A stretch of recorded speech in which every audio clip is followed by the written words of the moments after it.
السلام علیکم۔ تھکا دل، آنکھوں سے بہتے آنسو، دعا کے لیے اٹھتے ہاتھ۔ تمہیں لگتا ہے کہ شیر آگ سے قریب تمہارا رب، تمہارا اللہ غافل ہے؟ نہیں، بالکل نہیں۔ اللہ تو وہ بھی سن لیتا ہے جو دل کے کسی کونے سے سزا آتی ہے۔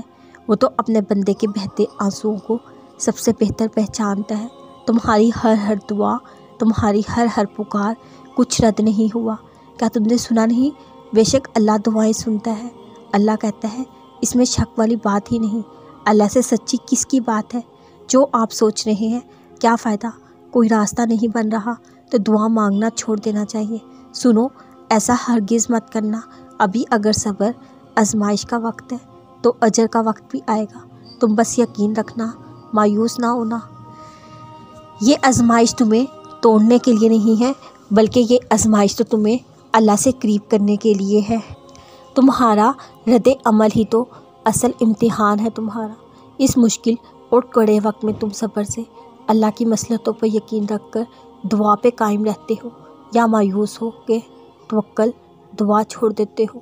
بھلے ابھی کوئی آسانی نہ ہو، مگر اللہ کے منصوبے تمہارے گمان سے باہر ہیں۔ اللہ نے تمہارے لیے کیا اجر رکھا ہے، تم بس صبر کرنا۔ اللہ سبحانہ تعالیٰ تمہارے لیے آسانی رکھی ہے۔